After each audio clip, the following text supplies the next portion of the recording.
Hola, mi nombre es José Ramón Martínez López. En esta ocasión voy a hablar de los contratos mercantiles. ¿Qué son los contratos mercantiles? Los contratos mercantiles son aquellos que se celebran respecto de objetos de naturaleza mercantil entre dos o más personas para producir o transferir derechos y obligaciones. Los contratos mercantiles se encuentran regulados por el Código de Comercio y demás leyes mercantiles. Sin embargo, a falta de disposición expresa, será aplicable el Código Civil en materia federal. De acuerdo con el Código de Comercio o los actos mercantiles, les serán aplicables las disposiciones del derecho civil respecto a la capacidad de los contratantes, excepciones y causas que rescindan o invalidan los contratos. Estructura. Por más diversos contratos mercantiles que existan, todos poseen una estructura general en su formato. Se trata de 4 rubros. El primero de ellos, la presentación. Se especifica el tipo de contrato y el nombre de los participantes del mismo o de las figuras representativas. Número 2. Declaraciones. Se manifiestan los datos de los firmantes, persona física o moral, datos de identificación, actas de constitución, etc. Número 3. Cláusulas. Indica el objeto del contrato, las normas que van a regular la actividad comercial, los precios y costos. Número 4. Firmas. Incluye la fecha, lugar de firma, nombre de los firmantes, su firma y huella dactilar. Fases del contrato mercantil. Los contratos se realizan en fases de operación, para así poder desarrollarlos de la forma más óptima posible. Más concretamente, en 3 fases. La primera de ellas es la generación. Esta alude a un periodo de tiempo previo a su formalización, mediante el cual las partes llevan a cabo una serie de actuaciones que derivan en principio en un consentimiento contractual posterior. Son los denominados actos preliminares del contrato. La segunda fase es el perfeccionamiento. En el Código Mercantil se estipula que los contratos se perfeccionan por el mero consentimiento. En este sentido, es el encargado de determinar cuándo y dónde se produce el consentimiento. Cabe mencionar que ningún código contiene una regularización concreta sobre el perfeccionamiento del contrato, teniendo que acudir a diversos preceptos contenidos en el mismo que nos aclaran cuándo tiene lugar esta fase del contrato. La tercera fase es la consumación. Supone la realización de las prestaciones derivadas del contrato por las partes contratantes, y ello supone la extinción del vínculo contractual. La fase de la consumación del contrato es el periodo en el que se da cumplimiento a las obligaciones contractuales, o lo que es lo mismo, se da cumplimiento al fin para que éste se celebre. La mayoría de los contratos que regulan los códigos de comercio están regulados también en los códigos civiles.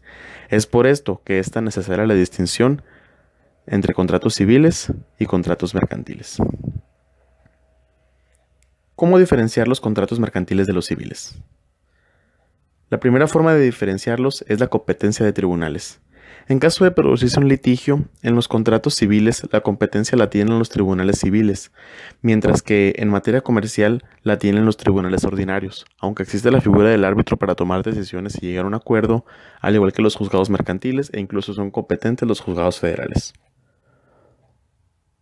La segunda diferencia es el tipo de compraventa. En el caso de contratos civiles, la compraventa puede recaer sobre bienes muebles e inmuebles, y los comerciales su principal característica especulaciones mercantiles. Y la tercera forma de diferenciarlos es la ley que los rige. Las materias civiles las rige el derecho común y civil, mientras que las materias comerciales se rigen por el derecho comercial. Clasificación de los contratos mercantiles. La primera de ellas son los contratos de cambio. Se trata de documentos donde se regulan las normas de intercambio, por ejemplo, pueden ser contratos que recojan relaciones entre bienes, compra-venta, ceder crédito, etc. O bien entre bienes y servicios, obra de una empresa, transporte, etc. La siguiente de las clasificaciones son los contratos de colaboración. En este tipo de contratos, una de las partes favorece el mejor desempeño económico de la otra, como las agencias publicitarias. Siguiente, contratos de conservación. Son aquellos donde fundamentalmente se hace referencia a los depósitos, guardar mercancía en almacenes, por ejemplo. Siguiente, contratos de garantía. Se trata de contratos donde se establecen y asegura el cumplimiento de las obligaciones, como las hipotecas. Siguiente, contratos de crédito. Estos contratos son donde alguna de las partes cede crédito a la otra, préstamos, contratos bancarios, etc. Siguiente y última, contratos de prevención de riesgo. Son los contratos donde una parte asegura económicamente a la otra en caso de padecer algún riesgo, es decir, los seguros. Por último, puedo concluir que resulta de gran importancia para los estudios de las ciencias jurídicas el conocer de manera completa y profunda todo lo relativo a los contratos mercantiles, ya que estos poseen una gran importancia entre todos los tipos de contratos, porque se trata de los contratos que constituyen la principal forma moderna de adquisición de riquezas. Es decir, tanto en su función jurídica como económica, deben merecer un estudio especial.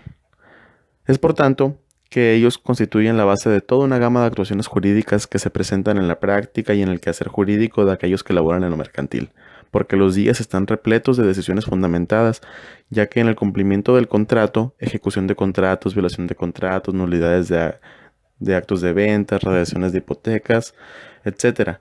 En todo este tipo de formas de actuación mercantil está siempre presente los contratos mercantiles.